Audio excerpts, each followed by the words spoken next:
Hello மக்களே, நம்ம சேனலில் நிறைய பேர் டிஎன்பிஎஸ்சி தேர்வுக்கு எப்படி ரெடி ஆகுறது அப்படின்னு சொல்லி ப்ரிப்பரேஷன் டிப்ஸ் கேட்டிருந்தாங்க. அந்த வகையில் வரப்போகிற குரூப் 4 மற்றும் குரூப் 2 தேர்வுகளுக்கு எப்படி ப்ரிப்பேர் பண்ணணும் அப்படின்னு சொல்லி நம்ம சேனலில் சொல்கிறோன்னு சொல்லியிருந்தோம். அதற்கு முதற்கட்டமாக நேற்று குரூப் 4 எக்ஸாமில் இதுக்கு முன்னாடி எவ்வளோ மார்க் எடுத்தவங்கலாம் போஸ்டிங் எடுத்திருந்தாங்க, எந்தெந்த கேட்டகரிக்கு எவ்வளோ கட் ஆஃப் இருக்கும் அப்படின்ற மாதிரி சொல்லியிருந்தோம். அதுக்கப்புறம் அந்த கட் ஆஃப்கான மார்க் எடுக்கிறதுக்கு என்ன மாதிரி படிக்கிறதுக்கு ஆரம்பிக்கலாம் அப்படின்ற ஸ்ட்ராட்டஜியை நம்ம சேனலில் ஆரம்பிச்சிருக்கோம். ஃபஸ்ட்டு பார்த்தீங்கன்னா குரூப் 4 எக்ஸாமுக்கு எல்லாத்தையுமே சொல்லிடுறோம். அதுக்கப்புறம் குரூப் 2க்கு வருவோம். ஏன்னா குரூப் 4 எக்ஸாமில் பேட்டர்ன் எல்லாமே நிறையா மாற்றிட்டாங்க. இங்கிலீஷ் மீடியம் ஸ்டூடெண்ட்ஸும் கம்பல்சரியாக தமிழ் படிக்கணும்னு சொன்னதுனால நிறைய பேர் பயந்துகிட்டு இருக்காங்க. ரொம்பவுமே ஈஸியான ஒரு ஸ்ட்ராட்டஜி. அதனால் குரூப் 4க்கு ஃபஸ்ட்டு எல்லாத்தையும் சொல்லிவிட்டு அதுக்கப்புறம் குரூப் 2க்கு படிப்படியாக ஆரம்பிச்சிருவோம். அந்த வகையில் நேற்று பார்த்தீங்கன்னா வரப்போகிற குரூப் 4 எக்ஸாமில் எவ்வளோ மார்க் எடுத்தால் போஸ்டிங் கிடைக்குன்ற மாதிரி சொல்லியிருந்தோம். மினிமமாக பார்த்தீங்கன்னா 165 கொஸ்டினாவது கரெக்டாக எழுதியிருக்கணும் 200 கொஸ்டினுக்கு. ஆனால் உங்களோட டார்கெட் 165 வைக்காதீங்க, ஒரு 180 190 வச்சாதான் 165 எடுக்க முடியும்னு சொல்லியிருந்தோம். அந்த 180க்கு மேலே மார்க் எடுக்கிறதுக்கு எந்தெந்த புக்ஸை ஃபஸ்ட்டு படிக்கணும், ஃபஸ்ட்டு ப்ரிஃபரன்ஸ் கொடுத்து படிக்கணும், எந்தெந்த புக்கிலேருந்து எவ்வளோ மார்க் வரும், எப்படி ஆரம்பிக்கலாம் அப்படின்றத தான் இந்த வீடியோவில் சொல்ல போகிறோம். ரொம்பவுமே முக்கியமான வீடியோ, அதனால் வீடியோ ஃபுல்லாக பாருங்கள். அது மட்டும் இல்லாமல் டிஎன்பிஎஸ்சி தேர்வு பற்றிய முழு அறிவிப்புகளையும் தெரிஞ்சுக்கிறதுக்கு மறக்காமல் நம்ம Tamil Nadu jobs and government news சேனலை சப்ஸ்கிரைப் பண்ணி வச்சுக்கோங்க. உங்கள் ஃப்ரெண்ட்ஸ் அண்ட் ஃபேமிலி மெம்பர்ஸ்க்கும் நம்ம சேனலை ஷேர் பண்ணுங்கள். வாங்க இப்போ எந்தெந்த சப்ஜெக்ட்லேருந்து எவ்வளோ கொஸ்டின் எடுக்கிறாங்க, அதில் நாம எத்தனை கொஸ்டினாவது கரெக்டாக எழுதணும் அப்படின்னு சொல்லி பார்ப்போம். ஃபஸ்ட்டு பார்த்தீங்கன்னா டிஎன்பிஎஸ்சி குரூப் 4 பொறுத்த வரைக்கும் 200 கொஸ்டின் அப்படின்னு சொல்லி எல்லாருக்குமே தெரிஞ்சிருக்கும். அதில் பார்த்தீங்கன்னா ஃபஸ்ட்டு ப்ரிஃபரன்ஸ் பார்த்தீங்கன்னா பொது தமிழ் தான். ஏன்னா பொது தமிழில் 100 கொஸ்டின் அப்படின்னு சொல்லி தனியாக பிரிச்சுட்டாங்க. அது மட்டும் இல்லாமல் தமிழ் கட்டாயமாக எழுதியே ஆகணும்னு சொல்லிட்டாங்க. இங்கிலீஷ் மீடியம் ஸ்டூடெண்ட்ஸ்க்கும் இங்கிலீஷை தூக்கிட்டு பொது தமிழ் மட்டுமே வச்சுட்டாங்க. அதனால் பொது தமிழ் ரொம்ப முக்கியமான ஒன்று. பொது தமிழ் படிக்காமல் குரூப் 4 பாஸ் பண்ணவே முடியாது. பொது தமிழ்லேருந்து 100 கொஸ்டின் கேட்பாங்க. அந்த 100 கொஸ்டினில் பார்த்தீங்கன்னா நீங்கள் மினிமம் பார்த்தீங்கன்னா 90லேருந்து 95 கொஸ்டினாவது கரெக்டாக எழுதினா மட்டும்தான் போஸ்டிங் கிடைக்கும். 100க்கு 90க்கு மேலேயா அப்படின்னு சொல்லி பயப்பட வேணாம். நீங்கள் படிக்க போகிறது ஜஸ்ட்டு 6th-லேருந்து 12th வரைக்கும் இருக்கிற ஸ்கூல் புக்ஸ் மட்டும்தான். அதுக்குமே ப்ரிப்பரேஷன் ஸ்ட்ராட்டஜிலாம் நிறையா இருக்குது. ஈஸியாக பாஸ் பண்ணிடலாம். அதை எல்லாத்தையுமே வரப்போகிற வீடியோக்களில் சொல்கிறேன். இப்போ பார்த்தீங்கன்னா பொது தமிழில் 100 கொஸ்டின் கேட்பாங்க. அதில் நீங்கள் 90லேருந்து 95க்கு மேலே எடுக்கணும். 95க்கு மேலே எடுத்தீங்கன்னா உங்களுக்கு மேக்ஸிமம் ஜாப் கன்ஃபார்ம். அதனால் 95 மார்க் அப்படின்ற மாதிரி நம்ம ஃபிக்ஸ் பண்ணியிருக்கோம். ஏன்னா எப்படி படித்தாலுமே சின்னதாக கேர்லெஸ் மிஸ்டேக்லையாவது 1-2 கொஸ்டின் கண்டிப்பாக தப்பாகும். அதனால் 95 மார்க் அப்படின்ற மாதிரி ஃபிக்ஸ் பண்ணியிருக்கோம். அடுத்து மேக்ஸில் பார்த்தீங்கன்னா 25 கொஸ்டின்ஸ் கேட்பாங்க. ரொம்ப சின்ன சின்ன டாபிக் தான்.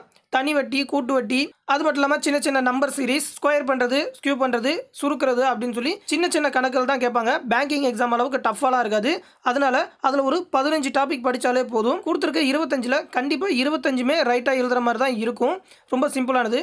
ஆனால் அதுலேயுமே மிஸ்டேக் வருன்றனால ஒரு 22 கொஸ்டினாவது கரெக்டாக எழுதணுன்ற மாதிரி ஃபிக்ஸ் பண்ணியிருக்கோம். மேக்ஸில் 22 அப்படின்னு சொல்லி வச்சுக்கோங்க. அடுத்து பார்த்தீங்கன்னா வரலாறுன்னு சொல்லி பார்த்தீங்கன்னா வரலாறையே ஃபுல்லாக இல்லாமல் தனித்தனியாக பிரிச்சிருக்கும்.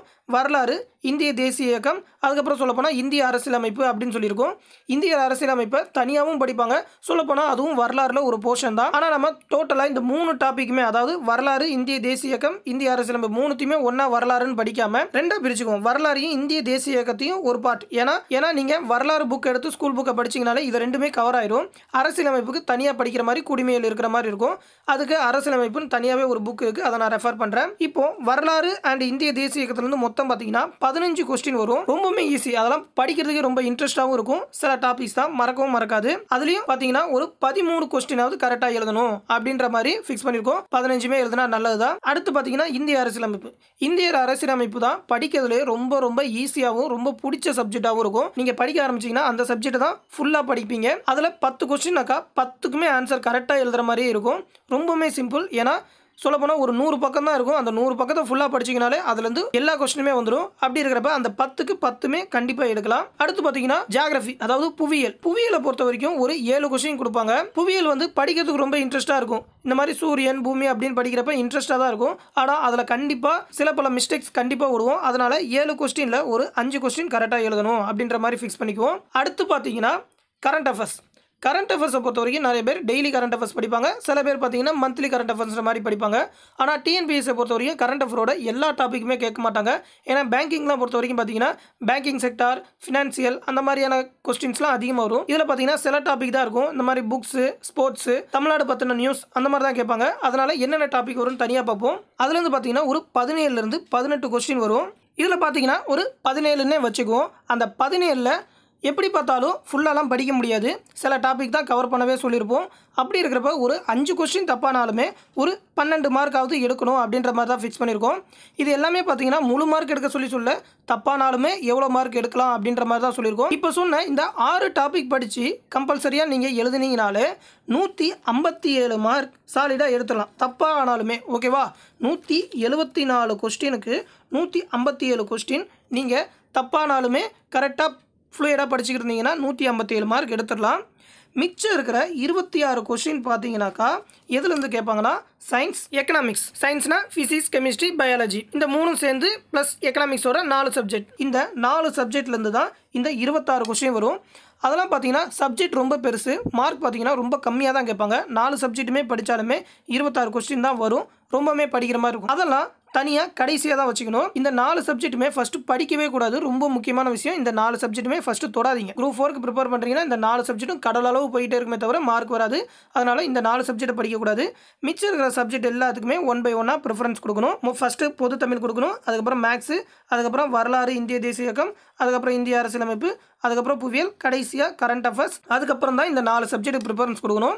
இந்த 4 சப்ஜெக்ட்டில் வர 26 கொஸ்டினில் நார்மலாக படித்தாலே ஒரு 15லேருந்து 20 கொஸ்டின் கரெக்ட் ஆயிடலாம். ஆனால் அதுவுமே இல்லாமல் நீங்கள் தெரியாமல் கிளிக் பண்ணால் கூட ஒரு 10 கொஸ்டினாவது ஃப்ளூக்கில் கரெக்ட் ஆயிடும். ஏன்னா ரொம்ப முக்கியமான விஷயம், டிஎன்பிஎஸ்சிக்கு நெகட்டிவ் மார்க் கிடையாது. அதனால் 200 கொஸ்டினா நீங்கள் 200 கொஸ்டினுமே அட்டன் பண்ணிடணும். மார்க் குறைக்க மாட்டாங்கன்றப்ப எல்லா கொஸ்டினுமே அட்டன் பண்ணிடலாம். இதுலேருந்து ஒரு 15 மார்க் அப்படின்னு சொல்லி வச்சிங்கனாலே 172 கொஸ்டின் கண்டிப்பாக நீங்கள் எழுதிடுவீங்க கரெக்டாக. 172 எடுத்தாலே உங்களுக்கு போஸ்டிங் கன்ஃபார்ம். ஆனால் நம்ம டார்கெட் 180க்கு மேலே அப்படின்றப்ப இப்போ சொன்ன சப்ஜெக்ட் எல்லாத்துலையுமே நீங்கள் முழு மூச்சோடு இறங்கி படிச்சிங்கனாக்கா 180க்கு மேலே கட்டாயமாக எடுத்துடலாம். இந்த 4 சப்ஜெக்ட் படிக்காமலே மெயினாக ஃபஸ்ட்டு சொன்ன அந்த 6 சப்ஜெக்ட்லையுமே ஃபுல்லாக படிச்சிங்கனாக்கா இந்த 180லாம் ரொம்பவே சாதாரணம். இந்த 4 சப்ஜெக்ட்டும் படிச்சிங்கனாக்கா 180க்கு மேலே கட்டாயமாக எடுத்துடலாம். 180க்கு மேலே எடுத்திங்கன்னா ஃபஸ்ட்டு உங்களுக்கு வேலை கொடுத்து தான் மற்ற எல்லாருக்குமே யோசிப்பாங்க. அந்த லெவலுக்கான மார்க்கு 180 மார்க் எடுக்கிறதுலாம் டிஎன்பிஎஸ்சி குரூப் 4ல் ஒரு மேட்ரே கிடையாது. ஆனால் இங்கிலீஷ் மீடியம் படித்தவங்களும் தமிழ் கட்டாயமாக படிக்கணும். தமிழை எப்படி படிக்கணும் அப்படின்னு சொல்லி ஒவ்வொரு ஸ்ட்ராட்டஜியாக சொல்லுவோம். இப்போ இதில் எந்தெந்த சப்ஜெக்ட்லேருந்து எவ்வளோ கொஸ்டின் வந்துட்டு அப்படின்னு சொல்லி பார்த்துட்டோம். இதுக்கப்புறம் அடுத்து வரப்போகிற வீடியோக்கள் எல்லாத்துலேயுமே ஒவ்வொரு டாப்பிக்காக எடுத்து இதில் எந்தெந்த டாப்பிக்கை ஃபஸ்ட்டு படிக்கணும், எந்த மாதிரி படிக்கணும், எவ்வளோ நேரம் படிக்கணும், டெஸ்ட் ப்ராக்டிஸ்லாம் எந்த மாதிரி பண்ணி பார்க்கணும் அப்படின்னு சொல்லி ஒவ்வொரு ஸ்ட்ராட்டஜியாக நம்ம சேனலில் சொல்ல போகிறோம். அந்த ஸ்ட்ராட்டஜி எல்லாமே உங்களுக்கு உடனுக்குடனே வந்து சேர்கிறதுக்கு மறக்காமல் நம்மளோட Tamil Nadu jobs and government news சேனலை சப்ஸ்கிரைப் பண்ணி வச்சுக்கோங்க. உங்கள் ஃப்ரெண்ட்ஸ் அண்ட் ஃபேமிலி மெம்பர்ஸையும் சப்ஸ்கிரைப் பண்ண சொல்லுங்கள், அவங்களையும் நம்ம சேனலில் ஃபாலோ பண்ண சொல்லுங்கள். டிஎன்பிஎஸ்சி பற்றின A to Z இன்ஃபர்மேஷன் நம்ம சேனலில் வழங்கிட்டு இருக்கோம். வரப்போகிற குரூப் 4 எக்ஸாமில் கட்டாயமாக எல்லாருமே போஸ்டிங் வாங்கணும் அப்படின்னு சொல்லி இந்த வீடியோவை முடிச்சுக்கிறேன். தேங்க்யூ.